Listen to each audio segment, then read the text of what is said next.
Hello, my name is Matthew Croucher and I'm a specialist in older persons' mental health.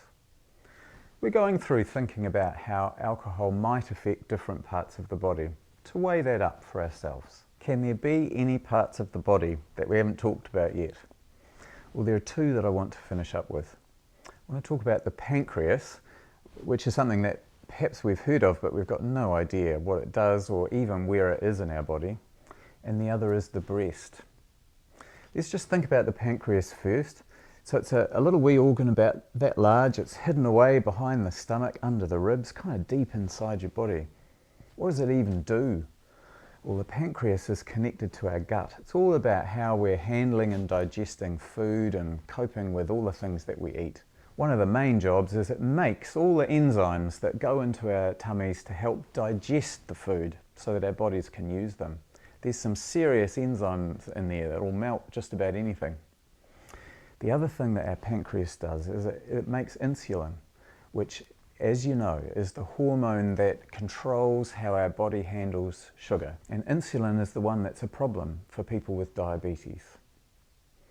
So the pancreas is a small but really important part of our digestive system. And as I said, it's hiding right in there in the middle.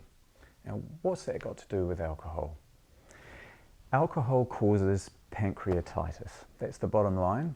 That means inflammation of the pancreas. It means the pancreas can't do its job, but also means the pancreas is getting inflamed, and that can hurt. And the pain that we get is a deep pain right inside.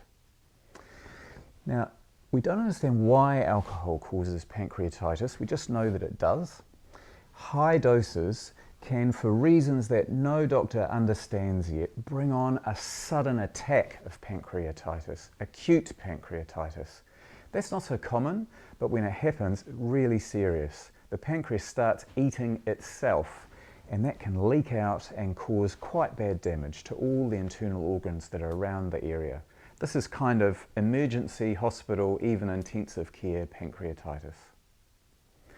But chronic pancreatitis is also a problem, and this is from low doses of alcohol over many years, just gradually causing the pancreas to become inflamed and damaged. And that route is a route to diabetes and that deep kind of pain. Also means that we can't digest our food properly, and that is one of the many ways that alcohol can lead us to become malnourished, especially in old age. Now, what about the breast? And isn't that just for the women? Well, the answer is no. And the link between the breast and alcohol is that alcohol raises the risk of breast cancer. Now, breast cancer is more of a concern for those of you that are listening that are women. But did you know that 1 in 10 New Zealanders with breast cancer are men? Alcohol raises our risk of breast cancer by 15%. Which is a reasonably big rate considering that breast cancer is one of our biggest cancers and one of the biggest killers for women in New Zealand. This is old women, not just younger women. Alcohol does this by fiddling with how our DNA is working, switching off some of the good genes that we need to protect us from cancer and switching on some of the bad genes that we want to keep under wraps when we're getting older. So we've toured all around the body. We've seen how alcohol in big doses and alcohol in what we thought were low doses, but they catch up on us as we get older, might then affect our bodies from our heads to our toes. We've covered organs that you knew were involved, like brains and livers, but we've covered organs that you didn't know were involved, like muscles and the pancreas, the breast. It's all part of weighing up the pros and cons of the amount of alcohol that's going in and where we're at in our lives with our health. Not just in relation to falls, but in relation to our general health.